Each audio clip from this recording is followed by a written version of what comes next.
Demring. As for the Demring boy himself, he couldn't be found. We checked with his family, his relatives, his friends, all his known associates. We got out a warrant for him. Then we checked the car that he owned through DMV. We got out a warrant for that. No sign of the boy. Narcotics detail gave us a hand and got their informants busy trying to track down the source of the dope for which the Demring boy had been the only neighborhood distributor. We knew it went far beyond him. It reached to the same vicious men who make their money off the hopeless adult drug addict. The same vicious men who today are trying to build a new market for their wares among the young people of this country. Tuesday, April 29th, 2:30 p.m. Again? Right. Juvenile Bureau, Romero. Oh, yeah, Brady. Yeah, huh? That's right, what's his name? Yeah, okay, right away. Right, go ahead. Brady from Narcotics. They figured they got our man. The Demring boy? No, the guy who pushed the stuff to Demring. Mm-hmm. His name's Jocko Harris. They found him in the county hospital this morning. Yeah. Somebody got a hold of him 2 nights ago and gave him a good working over. If we're lucky, we'll make it. What do you mean? He's not supposed to last out the day. 2:35 p.m. Ben and I left the office and went immediately to the county hospital where we were allowed to briefly interview the narcotics suspect, Jocko Harris. He was in a critical condition with a fracture of the skull. He gave us a statement in the form of a dying declaration.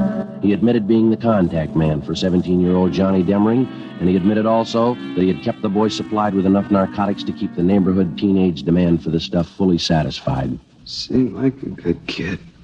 Never thought he'd turn. What do you mean, Jocko? How'd he turn? Why do you think I'm here? You mean he's the one who worked you over?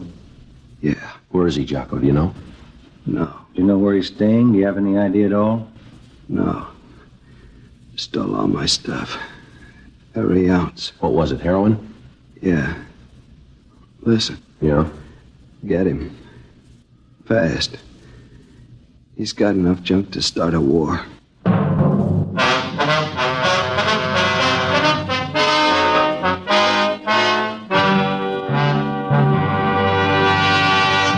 You're in the cruiser car of a Metropolitan Police Department. You receive a routine radio call. All units, attention all units. Pick up and hold for investigation the following vehicle. 1948 Ford, 2-door sedan, black white sidewall tires. There are many cars that fit this description. You listen for more facts. This car will have extensive damage to right front end. License number 9 Robert 9 707. In the 7 column, 9 Robert 9 707. KMA 367. Now you can pin it down to one. It's the same with cigarettes. There are many king-size brands to choose from, but when you know all the facts, you'll make your choice Fatima. Here are those facts. Fatimas are the same in length and circumference as any other king-size cigarette. 85 millimeters long, 1 1/64 inches around. And Fatima filters the smoke exactly the same long distance. But in Fatima, the difference is quality. Fatima gives you extra mildness, a much different, much better flavor and aroma. You get all the advantages of extra length, plus Fatima quality, which no other king-size cigarette has. Fatima, best of all king-size cigarettes. Definitely the best quality in its class, but the same price as the cigarette you're now smoking. Next time, buy Fatima.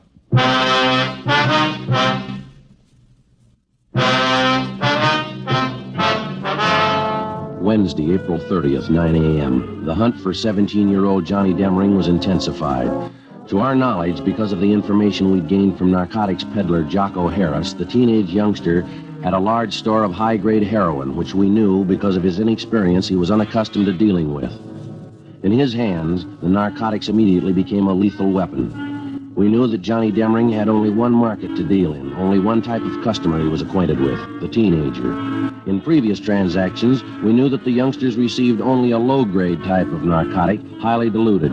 We knew that if Demring succeeded in dispensing the highly concentrated store that he had on hand, and the juvenile customers he served tried it on themselves, it would very likely result in death.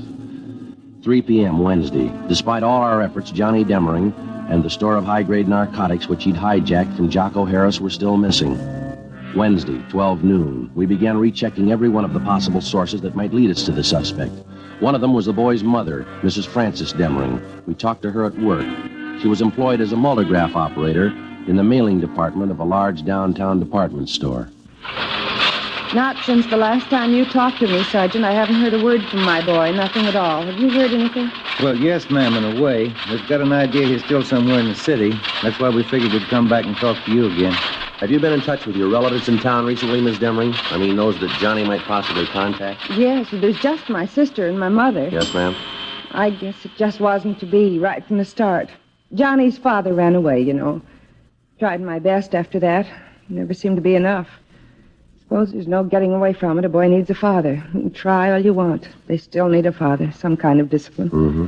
How about the relatives you have out of town, Miss Demring? Any word from them at all about Johnny? No, Sergeant, nothing. Would you excuse me, please? This run here's finished. I have to get it off the machine. Sure, go right ahead. Yes, a terrible thing, Johnny getting mixed up in all this. Seems no matter how you try, it's never enough. Never enough. Do you have any idea at all where Johnny would most likely go in town if he didn't want to be seen, Mrs. Demring? Where'd he go? No, I wouldn't know that, Sergeant. First place, Johnny's never really been in trouble before. Well, how about Johnny's school friends, ma'am? Would there be any one of them he might possibly contact in a jam? None that I haven't told you about before, I don't think. Evelyn. She's the only one I suppose Johnny'd go to if he needed help, if he was in trouble. That's his girlfriend at the high school, isn't it, Evelyn Maxwell? Yes, that's right. Sweet girl. How about a girlfriend Johnny was supposed to have downtown somewhere, Mrs. Demring? Would you know anything about her? Nothing really, no. Her name was Betty, I think. You have no idea where she lived downtown? No, I don't, Sergeant. Well, all right, ma'am. Thank you very much. Appreciate it if you'd notify us if you hear anything about your son at all. All right, Sergeant, thank you. Tomorrow's Johnny's birthday, you know, I meant to tell you. Always expect Johnny home on his birthday. Seems no matter where he is, how he's tied up with his school or sports or something, Johnny always makes it home for his birthday. I see. I wonder how it'll be tomorrow. He's never missed once. Not once. Well, if he shows up, I guess you can count on one thing, ma'am. What's that? He's going to have to miss next year. 2 p.m. Ben and I picked up a glass of milk and a hot dog for lunch, and then we continued making a check of Johnny Demring's closest friends. Next in line after his mother was Demring's high school girlfriend, Evelyn Maxford. We located her at her home, a tall, attractive brunette, nicely dressed and well-mannered. She seemed unusually nervous as we interviewed her. I haven't heard a word, Sergeant. I know tomorrow's his birthday. His mother's expecting him home. I know he won't come, though. I'm sure of that. How are you sure, miss? Well, I just know that's all. I'd like to ask you again. Yes? Are you sure you haven't heard from Johnny Demring recently in the past 2 days or so? No, that's what I told you. Don't you believe me? Do you know why we're so anxious to locate Johnny, Miss Maxford? Well, I think so. It's about the narcotics business. You say Johnny had a hand in it. He was selling those things to the kids. I still don't believe it myself. It's a lot more than that, the way it stands now, Miss Maxford. What do you mean? Well, when he was at school, Johnny was kept supplied with narcotics by a man named Jocko Harris. He's what we call a pusher, kind of an in-between supply man in the narcotics trade. Mm-hmm. Well, 2 nights ago, Johnny caught up with this Harris. He beat him up badly enough to send him to the hospital with a fractured skull. And then Johnny stole every bit of narcotics that Harris had in his room, some of the strongest stuff you can buy on the market. That's why we want Johnny, Miss Maxford. I don't think I understand. What does it mean? It means that most of the teenage kids Johnny's been supplying stuff to have been getting fairly weak grades in narcotics. If you get some of this stuff to them and the kids start taking it, it might prove too strong for them. If they take too much of it, it could kill them outright. Mm-hmm. Now, you see what we're up against. We've got to find that boy. We've got to find him soon. Couldn't you talk to his mother? Maybe she could tell you something. Well, we already have, miss. She couldn't tell us anything. That's why we halfway depended on you. Why do they have to put it in my lap? Why does it have to be me? I liked Johnny for a while. I don't know what to think now. Well, have you heard from him, Miss Maxford? Now, there's no reason to be afraid. You'd probably feel a lot worse if something happened to one of the high school kids, wouldn't you? Miss Maxford? I got a call from him yesterday, Johnny. He wouldn't tell me where he was. I asked him, but he wouldn't tell me. What else did he say? He knows everybody's looking for him. He doesn't know about the stuff that he stole, though. I'm sure of that. He doesn't know what it could do. Did he make any dates with you? Did he want to see you? Yes, he wants to see me. He wants me to meet him tonight. Where? Excuse me. Yes, go ahead. Hello? Yes? I don't know. I don't really. What? 7 o'clock, all right. Yes, I'll meet you then. All right, goodbye. That was Johnny just then. He wanted to make sure I was going to meet him tonight. When? 7 o'clock tonight, right near Westlake Park. Which side, miss? The west side, Sergeant. I hope to God it's not true. What's that? The narcotics he stole from that man. You said they were powerful? Yes, we did. Johnny's been taking them for 2 days. 6:45 p.m. Together with two other men from Juvenile Bureau, Hurst and Ty, we drove near the appointed spot along the lake in Westlake Park where Evelyn Maxford's meeting with the teenage suspect Johnny Demring was to take place. We staked out at a reasonable distance, and Miss Maxford went ahead to the meeting spot. As far as we could see, there was no sign of Demring. Somebody on the opposite side of the lake was playing a phonograph. The music came over faintly across the water. We watched the Maxford girl cross the long stretch of grass down to the lake. She approached the shore. We saw her stop and look down. Joe, let's go. Come on. Yeah. We ran all the way as fast as we could get there. When we got close enough, we found out the reason for the scream. He was lying face up on the ground near the edge of a small clump of trees close to the water. He was a good-looking boy, dark hair, good build. Took only one look, and you knew right away he was too young to be dead. You could argue for a week, but you wouldn't change it. He was dead. The girl stood over him, her face in her hands, crying. No marks on the body, Joe. None at all. Well, that must be it, huh? An overdose? It's the way it looks to me. We better get her out of here, hadn't we? Yeah. Miss Maxford? Come on, Miss Maxford. Yes, Sergeant. It's all right. It's all right now. We'll have one of the other men drive you home. We can take care of whatever has to be done here. He was a good boy, Sergeant. He was smart. How'd he ever get started in such a thing? How'd he ever make such a mistake? Well, he's got the best excuse in the world, miss. Yes. He was 17.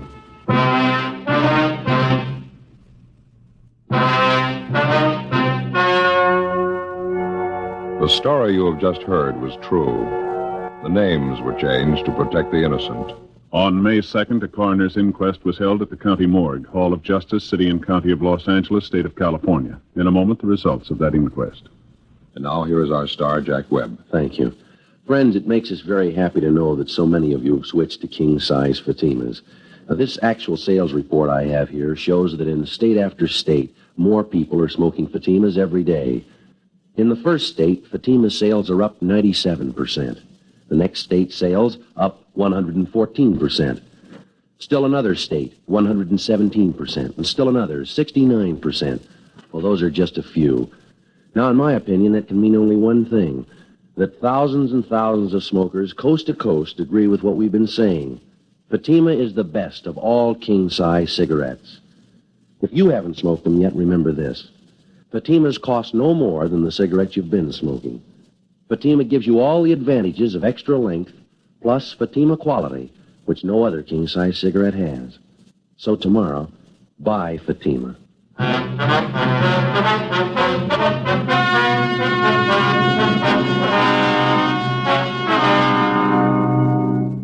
At the inquest, the coroner's jury ruled that 17-year-old John Andrew Demering had administered himself an overdose of narcotics and thus had taken his own life.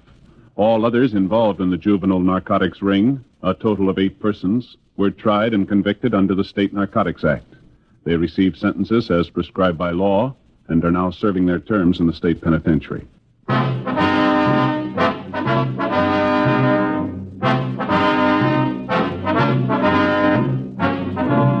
You have just heard Dragnet, a series of authentic cases from official files. Technical advice comes from the Office of Chief of Police W.H. Parker, Los Angeles Police Department. Fatima Cigarettes, best of all king-size cigarettes, has brought you Dragnet, transcribed from Los Angeles. Stay tuned for Counter Spy, next on NBC. And yes, an episode of Counter Spy did follow that Dragnet episode that aired at 9 o'clock Eastern Time on Thursday, September 6, 1951. We will hear a little later an episode of Dragnet of Counter Spy from 2 years earlier. We'll hear that coming up in a little bit later in this edition of Classic Radio Theater with Wyatt Cox. In just a couple of moments, we'll hear an episode of Inspector Thorne starring Stotts Cotsworth that aired 10:30 on this same Thursday night, September 6, 1951. But in a moment, we will hear a look at the news from 73 years ago today. Just one word more. Isn't it interesting that there was a condemnation of illicit and illegal addictive substances at the time, marijuana and goofballs and all that stuff. and yet another addictive substance was sponsoring the program. I'm not going to go in